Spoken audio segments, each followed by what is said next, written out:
addressed to Mr. Diskaya. Mr. Chair, may I confirm if Mr. Diskaya is still attesting to the truthfulness of the contents of his affidavit dated September 6, 2025, which he presented in the Senate and where he identified lawmakers and DPWH officials allegedly involved in the anomaly in flood control projects. Mr. Diskaya, ito po ba'y pinatotohanan niyo pa? Yes po, Your Honor. Yung nakasulat po dito lahat. Your narration of facts in your affidavit involves billions of pesos. Mr. Diskaya, significantly under the law, if it is 50 million and below, the case is violation of Anti-Graft and Corrupt Practices Act. But if the case is more than 50 million, it constitutes violation of anti-plunder law. I want you to realize violation of anti-plunder law is punishable by life imprisonment and it is a no-bail offense. Which means if information will be filed by the Sandigan against you and your other co-accused during the entire period of hearing, kayo pong mag-asawa and the rest of the co-accused ay makukulong at mapapahiwalay sa inyong mga anak. Do you realize that? Your Honor, ano po, lahat po ng project po namin ay nakuha po namin sa public bidding. Mr. Chair, can we please direct the resource person to be responsive to the question? Please be responsive, Mr. Diskaya. Your Honor, lahat po ng project namin ay nakuha po namin sa public bidding. Mr. Chair, for the guidance of the resource person, I will repeat the question. Earlier, ang sabi po ni Mr. Diskaya, to this time ay pinatototohanan pa rin niya ang nilalaman ng kanyang sinumpaang salaysay. And I wish to remind him that that sinumpaang salaysay constitute an offense we call violation of anti-plunder law. Plunder, to distinguish the same from Anti-Graft and Corrupt Practices Act, Mr. Diskaya, is punishable by capital punishment, is a capital offense, punishable by life imprisonment, and is a no-bail offense. Which means, kung ang kaso po'y may isasampalaban sa inyong mag-asawa, kasama ang inyong mga co-accused, the entire period of hearing, kayo po'y nakakulong at mapapahiwalay po sa inyong mga anak. Yun po ba'y nare-realize nyo when you executed this sinumpaang salaysay? Mr. Diskaya? Your Honor, tatanungin ko lang po ang legal counsel ko. Mr. Chair, I don't understand that it seems that the resource person executed an affidavit without realizing the implications of the contents. Please As- respond, Mr. Diskaya.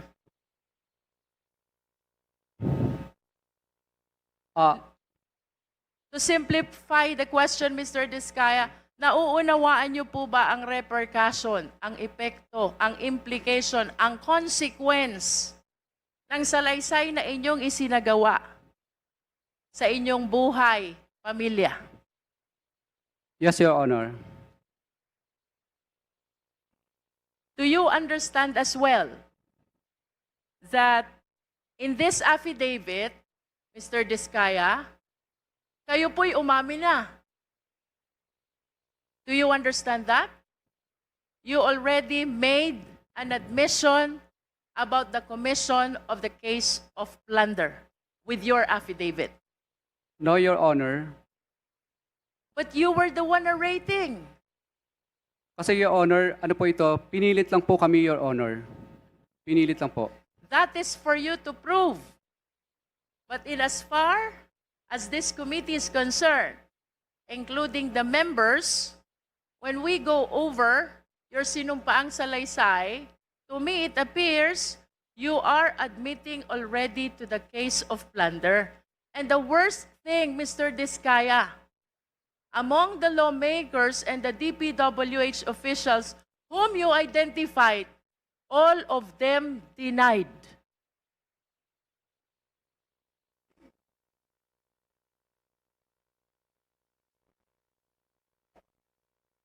Do you understand the implication of this? I asked the lawyer. Attorney. Yes, please.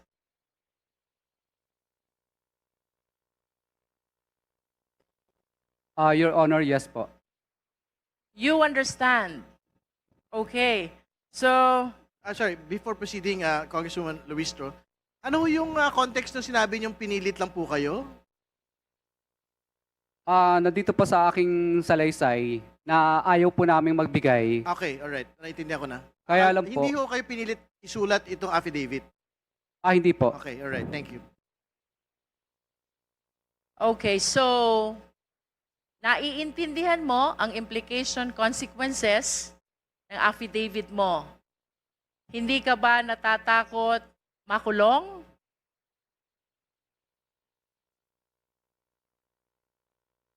Natatakot, Your Honor.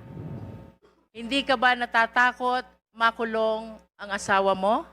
Natatakot, Your Honor. Hindi ka ba natatakot na mapalayo kayong mag-asawa sa inyong mga anak? Natatakot, Your Honor. Then why? Kaya po Why nam- did you execute this affidavit? Your Honor, mas natatakot po kasi kami sa buhay namin ngayon dahil kinukuyog na po kami ng taong bayan. Kaya po, nag-execute po kami ng affidavit na ito dahil 120 million Filipinos po ang parang gusto kaming patayin at kami na rin po ang pinag-uusapan sa mga misa ng simbahan. Opo, kaya po napilitan po ako, sa totoo lang po, napilitan lang po akong yung mga kamag-anak ko na gusto na nilang magsalita. Sapagkat po lumalabas na parang ang sama-sama po namin. Parang gusto kaming patayin ng buong 120 million na Pilipino. Kaya ngayon po, naisip po ng misis ko at ako po na mas mabuti pong yung mga pinangalanan na lang po namin dito ang maging kaaway namin at yun na lang po, alam namin po na ito lang po ang papatay sa amin, itong mga taong ito. Hindi po yung 120 Pilipino na gusto kaming katayin. At yung nangyayari po sa amin dito ngayon ay parang nakakahiya. Para kaming magnanakaw, samantalang hindi naman po kami nagnakaw. Napilitan lang po kaming gawin ang bagay na ito sapagkat mutual terminate nila ang mga project namin. Hindi kami pinasisingil. Road ride of way ang nangyayari po. Kaya po kami po ay isinigaw na lang po namin ito kasi namili po kami mag-asawa. Bulak, 1 kilong bulak o 1 kilong ginto. Ang pinili po namin, 1 kilong ginto. Dahil una, pareho lang naman siyang mabigat. Yung bulak at saka ginto, pareho siyang mabigat. Pero pinili po namin yung ginto. Kahit po kami mamatay bukas o papatayin po kami ng mga politikong ilang piraso na ito, alam po namin na may dangal po kaming mamamatay. Kaysa naman patayin po kami ng buong Pilipino sa Pilipinas, na kahit saan po kami magpunta sa dulo ng Mindanao, Luzon at Visayas, ay parang kaaway po namin lahat ng mga Pilipino. Samantala ngayon po, natatakot po kami sa buhay namin. Alam namin kung sino lang ang kaaway namin. Yung mga pinangalanan po namin dito, ito na lang po ang alam namin kaaway. Hindi po 120 million Pilipino po ang kaaway namin.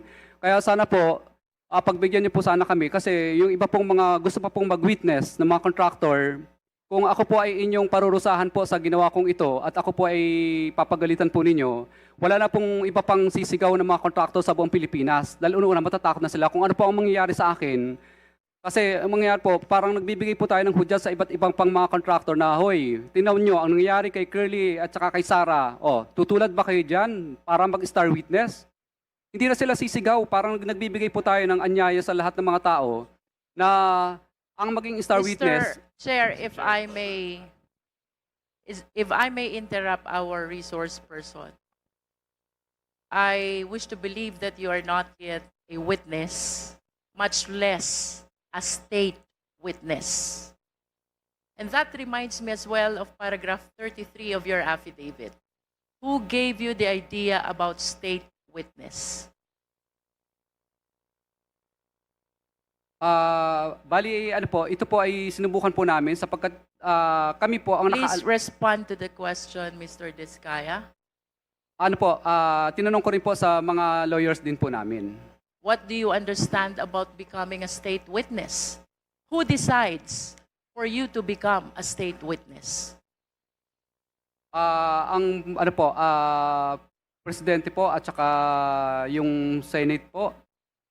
I don't DOJ, think so, Mr. po. Diskaya. Chair, Becoming may a I state interject? witness is a decision that comes from the court and not from you. And there are requirements that we have to consider. If I may share this to the public, under the rules of court, to become a state witness, number one, the testimony must be, there must be an absolute necessity for the testimony. Number two, it can be corroborated. Number three, no other direct evidence.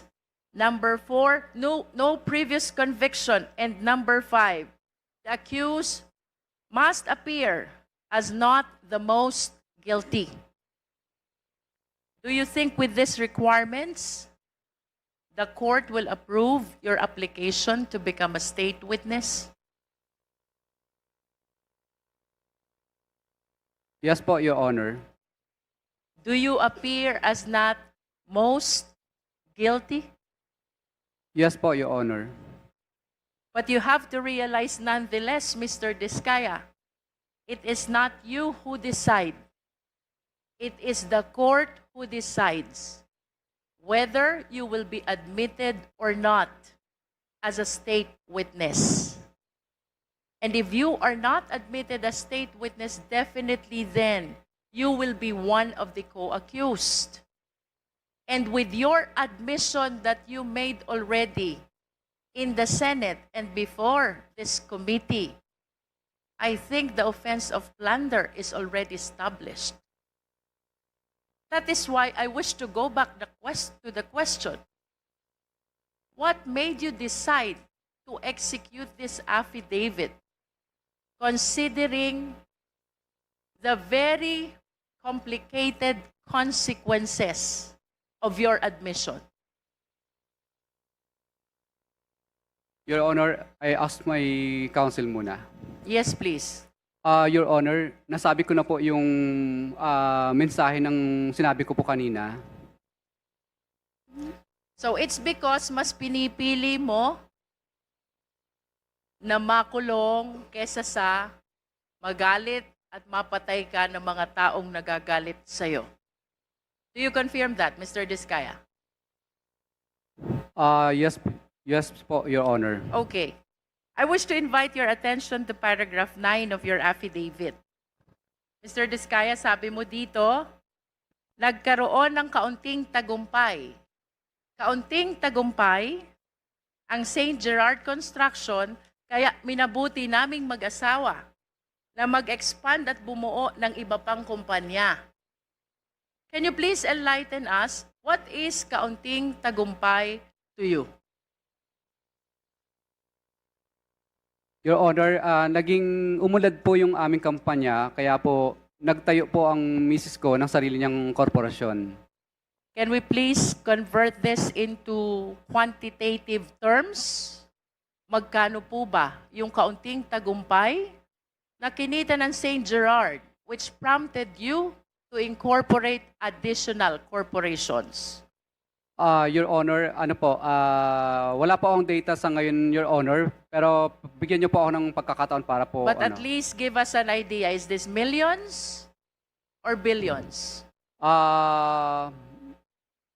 below ano po, below, lagpas ano naman po, lagpas 100 millions naman po. Lampas ng 100 million. Pero hindi lampas ng 1 billion. Your Honor, pag, ano po ba yan, revenue po o yung net profit? Revenue, Pag ano po, pag revenue po, billions po. billions. How many billions? 1 billion more po, Your Honor. And 1 billion is kaunting tagumpay to you? Kasi Your Honor, ano po yan, revenue siya, hindi siya net profit. Nonetheless, 1 billion is a very huge amount. And you consider that as konting tagumpay? Yes Your or Hon- no? Your Honor, ano po ito, parang terminology lang po itong salita na ito. I wish to invite your attention as well to paragraph 13. Ang sabi mo naman dito, hindi namin ginusto kailanman na mapasama sa ganitong sistema. Pero kailangan naming magpatuloy para sa pamilya at mga empleyado. Can you expound on this? Your Honor, ayaw naman po talaga namin mapasama sa ganitong klase ng sistema. Pero siyempre po, napipilitan lang po kaming magbigay sapagkat hindi po matutuloy ang project pag hindi po kami nagbigay. When you say napipilitan lang po kaming magbigay at hindi matutuloy ang project kapag hindi nagbigay, you are referring to the DPWH officials and some lawmakers you identified in your affidavit? Yes or no? Yes, Your Honor. I see. So you want us to believe na kung wala itong mga taong pinangalanan mo, ay hindi ka magkakaroon ng mga kontrata mula sa DPWH. Is that what you wanted to say? No, Your Honor. Kasi sumasali po kami sa mga public bidding.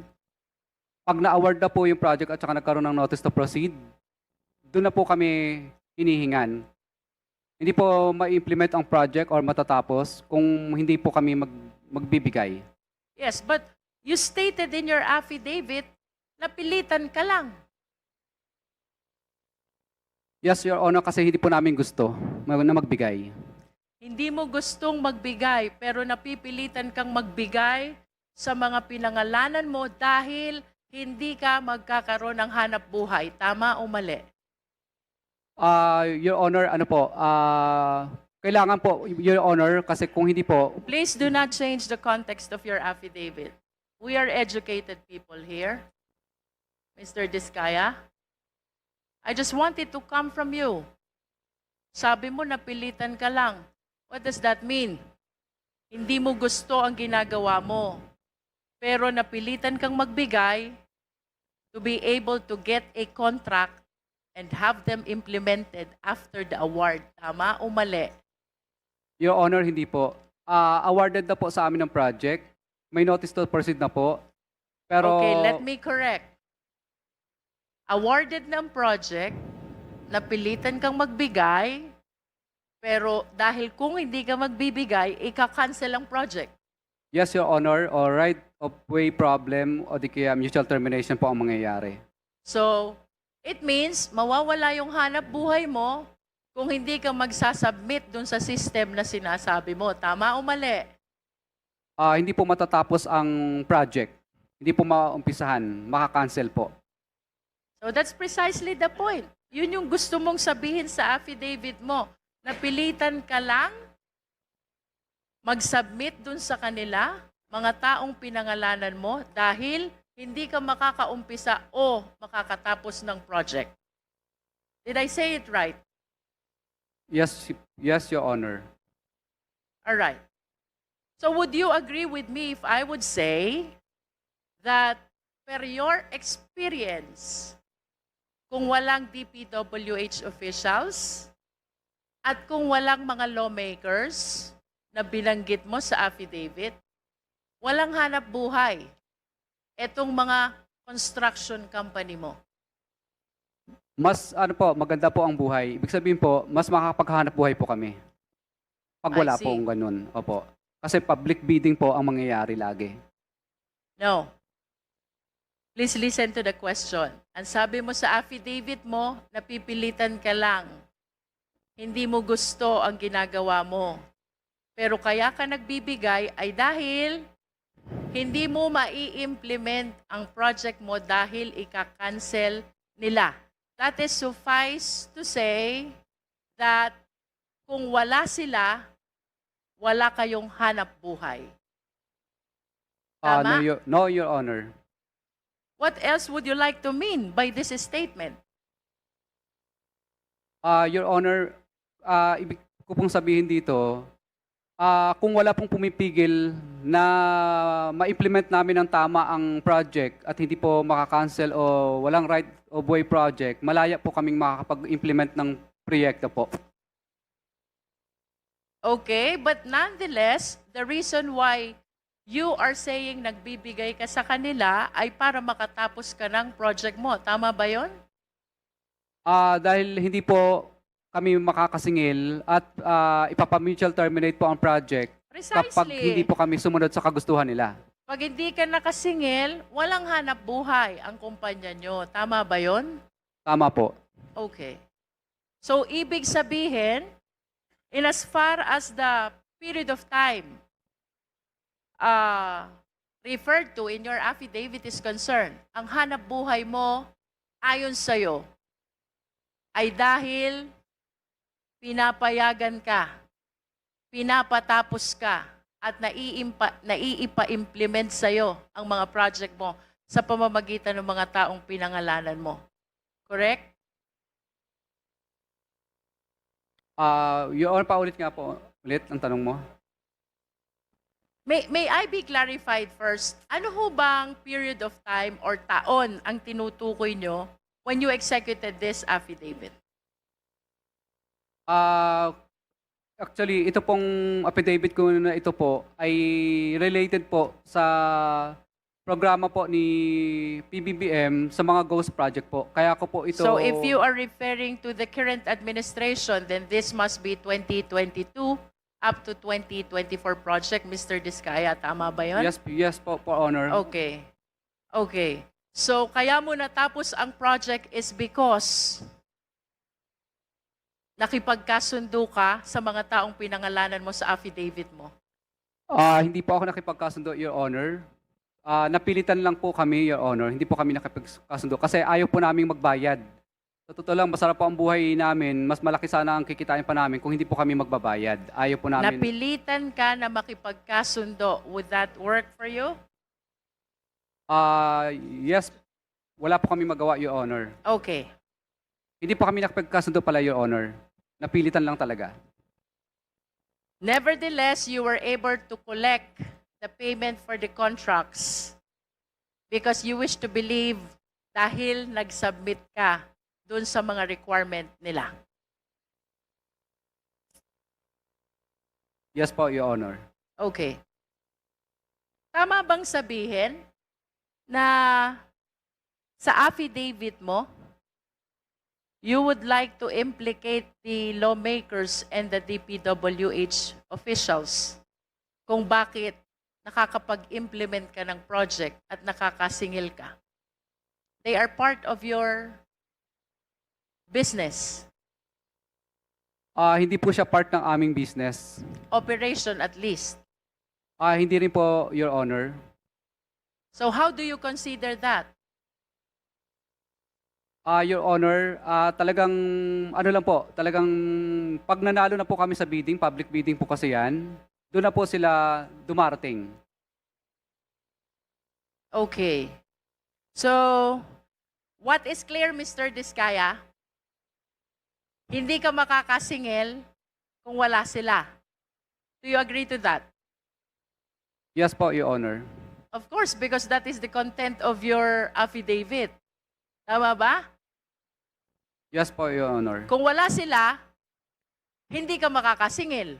Tama din ba yon? Yes po, Your Honor. Binaligtad lang natin yon, ha? Ibig sabihin, para makasingil ka, dapat nandiyan sila. Tama? Tama, Your Honor. Okay. Now, I wish to show you a graph of the revenue which you earned during your past operations. Secretariat, please.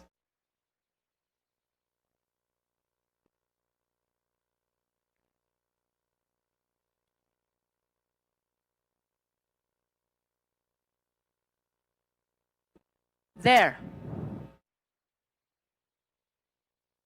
Sabi mo, yung affidavit mo pertains to the current administration. So that is the second half of 2022 until 2023, at least for those that are shown in the graph. But if you will notice, Mr. Diskaya, yung revenue mo nag-spike 2017, 2018, 2019, 2020, 2021, and even the first half of 2022.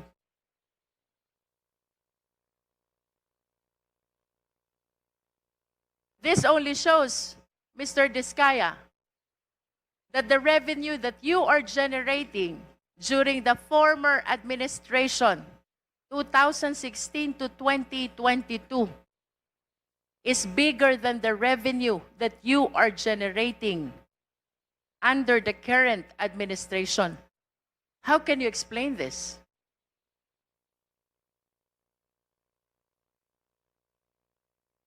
Your Honor, wala naman pong nanghihingi sa amin, kaya mapapansin niyo po, ang nakalista lang po dito ay during ito lang po, sa 2022 lang po. Dahil ang naging topic lang naman po dito is about sa unprogrammed flood control projects po. Kaya related lang po ito sa mga unprogrammed na related projects lang po. Can you repeat your answer, Mr. Diskaya? During the previous administration?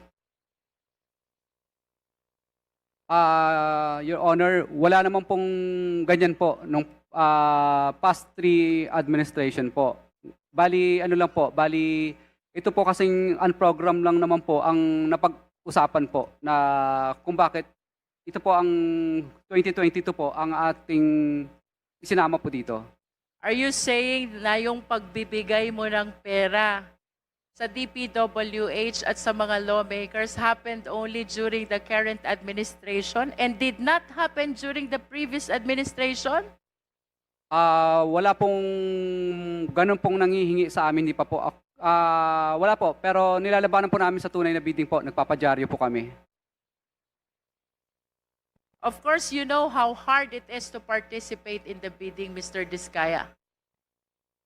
And it is impossible, improbable, if not impossible, that the reason why you generated bigger revenue from 2016 to 2022 is because what you experienced under the current administration did not happen during the previous administration, Mr. Diskaya. Wala pong, may nangihingi rin po sa amin, pero ang totoo po niyan, pinadyaryo po namin. Kaya ano po, madalas po ako magpadyaryo. Meron po akong mga, pinadyaryo ko po yung mga taga DPWH kadalasan. Can we show the next slide, please? As a matter of fact, Mr. Diskaya, during the previous administration, 2016 to 2022, where's the second slide?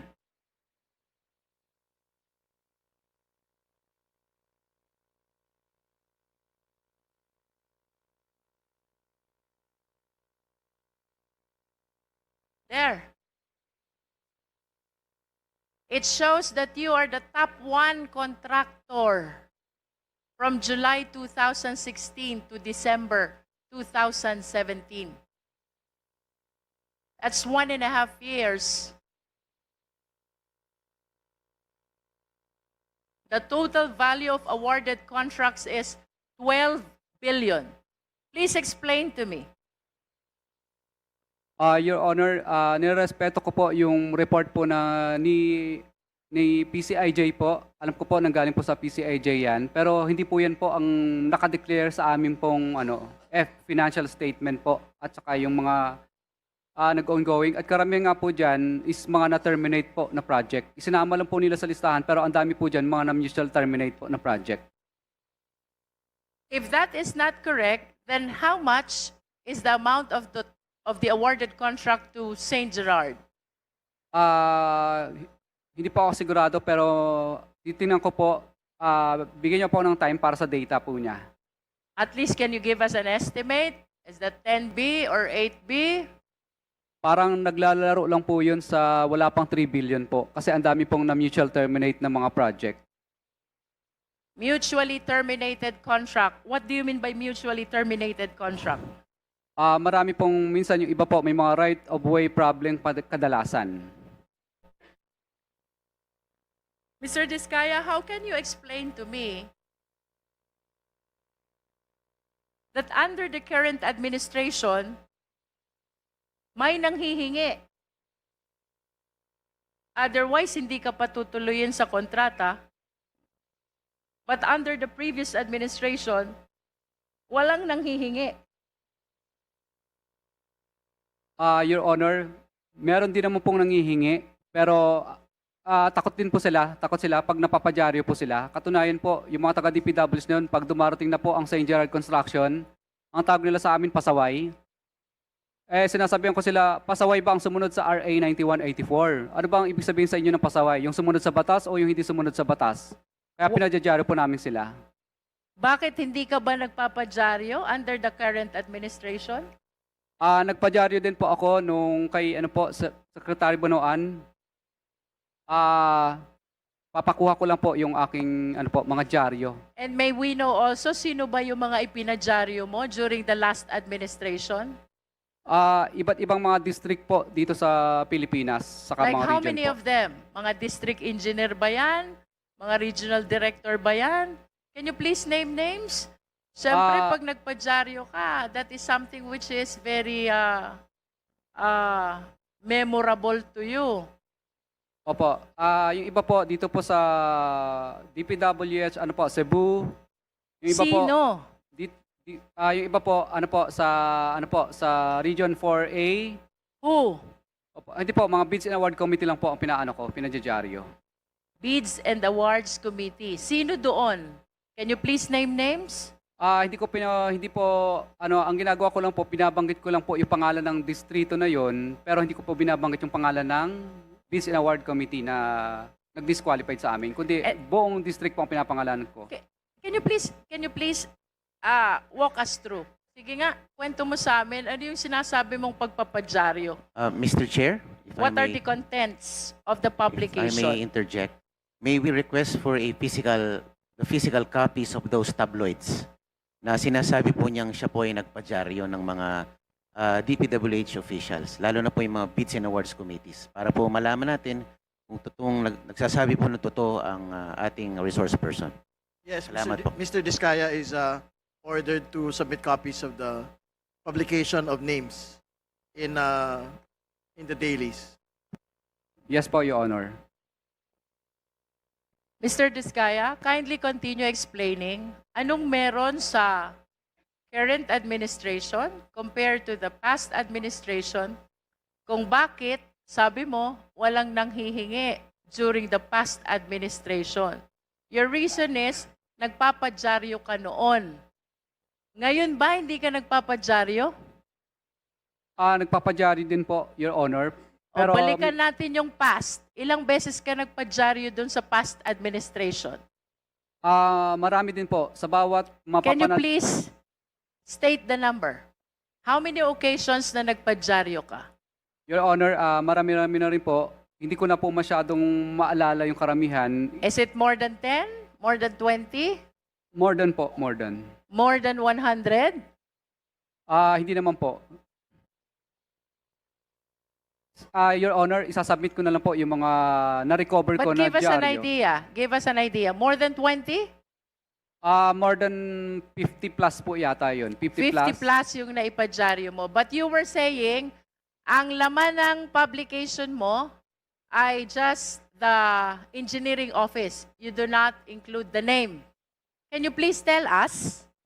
Dahil di ba nagpo-posting naman talaga kayo?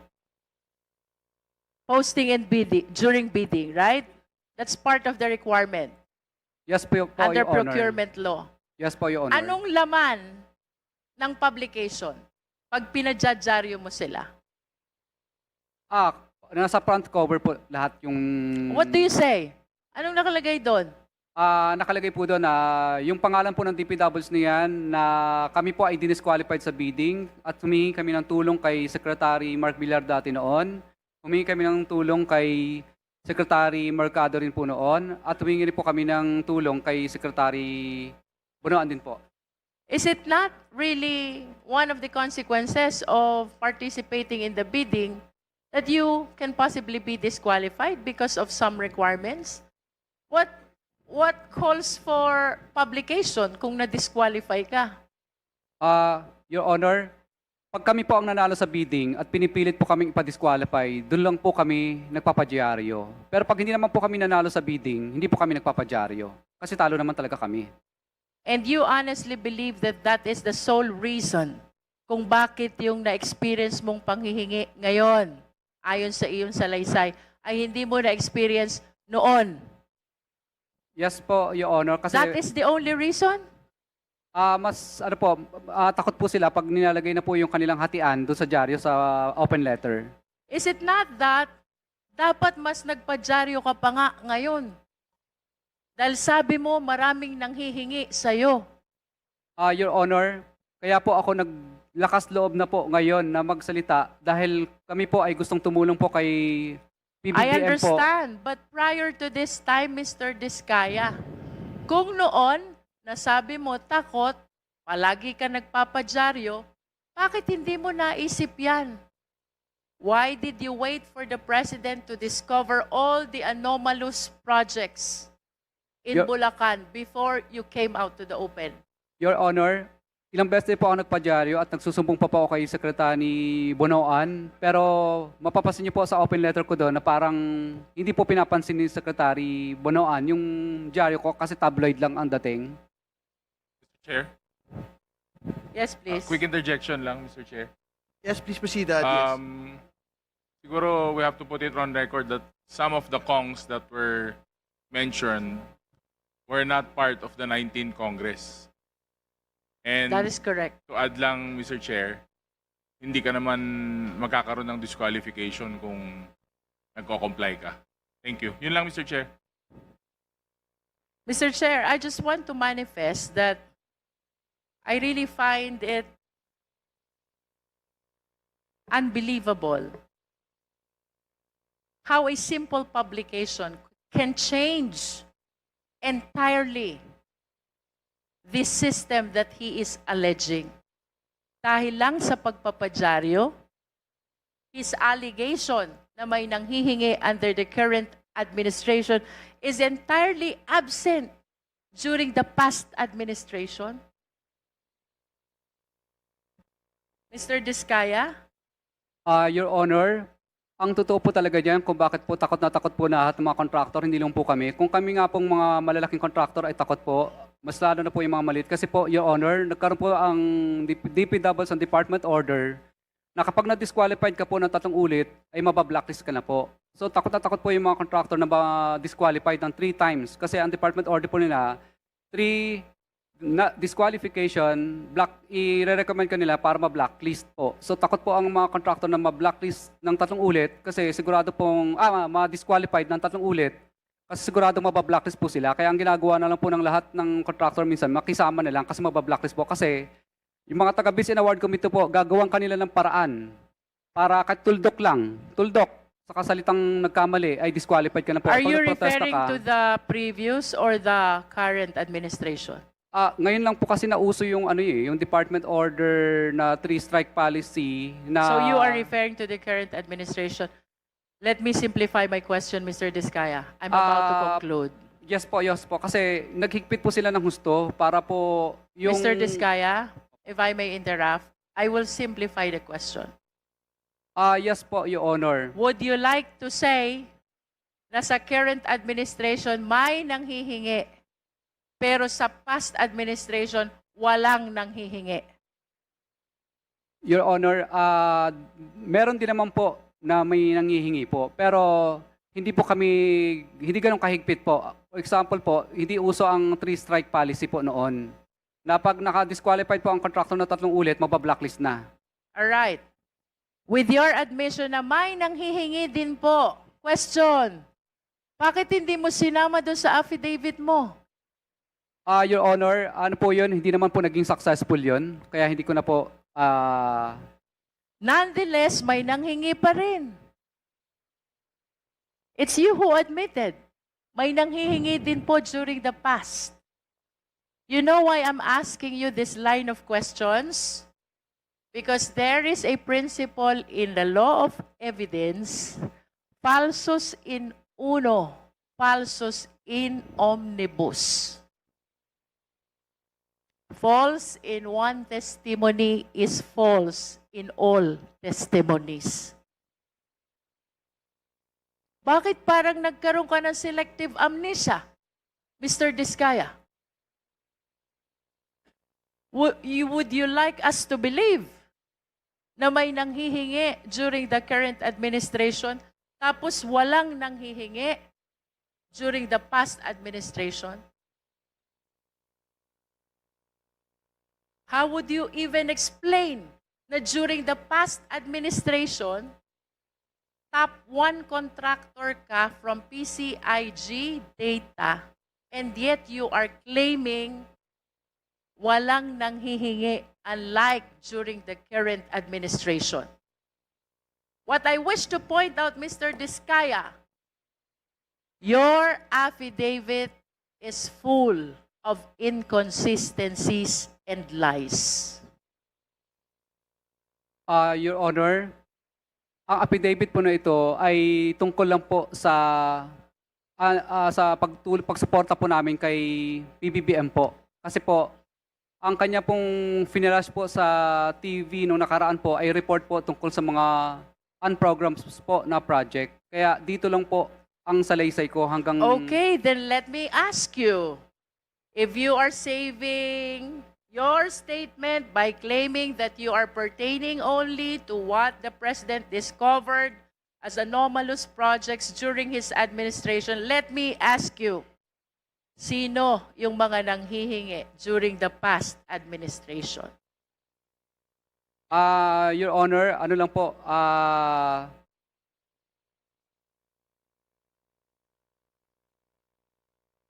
Your Honor, nung mga panahon po kasi na yun, kadalasan po, iba po, mga retired na po, mga wala na po dito sa Yes. DPWs. Kadalasan But po, can mga you taga-DPWs lang po. Can you please identify the names with the same courage that you have when you name these lawmakers and DPWH officials in your affidavit?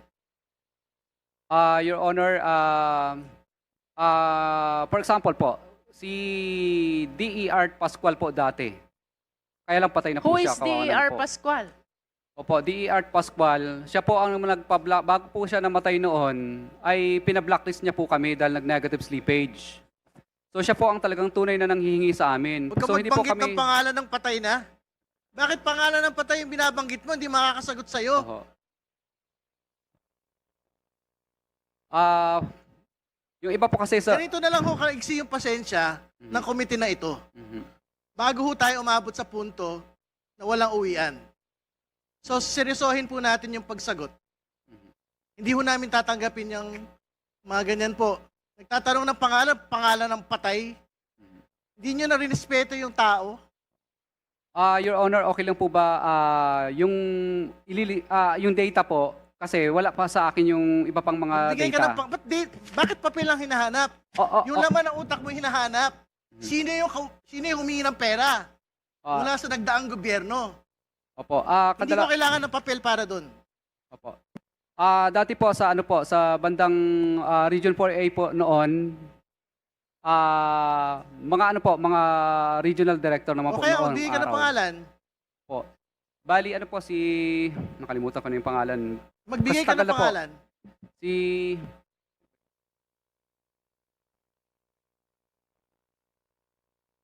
basta RD po dati yun ng Region 4A po dati noon. Opo. Magbigay ka ng pangalan. Si RD kalimutan ko na.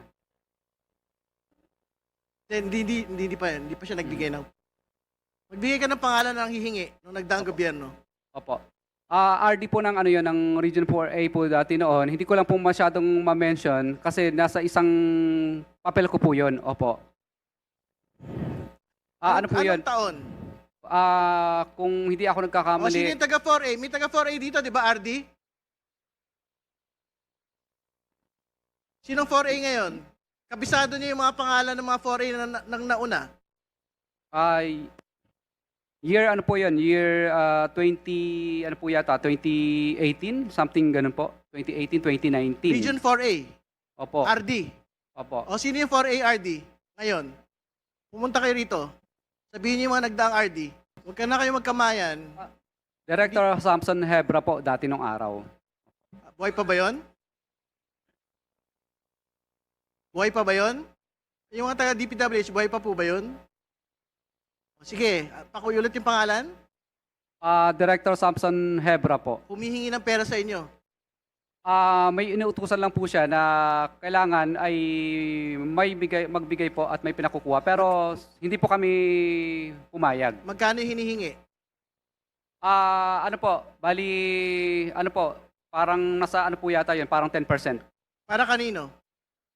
Para daw sa, basta may ayaw po niya, basta taas lang. Yan lang po O ano na naman sinasabi. yung taas? Ano na naman? Baka yung taas, magtututuro ka na naman kung sino-sino. Wala po. Sino yung taas? Wala pong binanggit sa akin ng mga politiko, basta taas lang. Congressman Lucido, please proceed. Mr. Chair, I wish to wrap up, no? If we can bring back the slide, there is an admission also already from the resource person that even during the past administration ay may nanghihingi. However, it appears na he refused to disclose the names, unlike the way he did in his affidavit when he identified the alleged lawmakers and the DPWH officials. With that amount of awarded contract to Mr. Diskaya, that is 12 billion, bagaman he is questioning the amount, no? I do not understand why a simple publication would make a difference between the previous and the current administration. If he is claiming na yung mga pinangalanan niya na mambabatas at DPWH officials ay nanghihingi, what makes the situation during the past administration different? Bakit ayaw niyang pangalanan? When in fact, during the past administration, he is the top one contractor. I wish to ask, Mr. Chair, nagkaroon ba ng selective amnesia si Mr. Diskaya? Tanda niya yung mga nanghingi sa kanya during the current administration. Pero it seems he totally forgot already about the people who might have asked for the same requirement as well during the past administration when he ranked number 1 with regards to the biggest awarded contract among the contractors in the entire country, Mr. Chair. And I wish to remind our resource person, hindi pwedeng ang pagsasabi ng katotohanan ay selective lamang. When you take your oath to tell the truth and nothing but the truth, you have to disclose everything. Hindi pwedeng ang i-disclose mo lang 23 up to 24. And then 2016 to 2022, nakalimutan mo na. How can that be possible, Mr. Diskaya?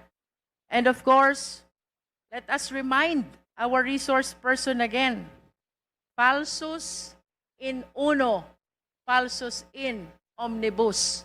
I am questioning the veracity of your affidavit. It is full of inconsistencies. It is full of false testimony. And with your refusal to disclose what happened during the past administration, it casts doubt, strong doubt, on the truthfulness of the contents of your affidavit. Mr. Chair, I conclude.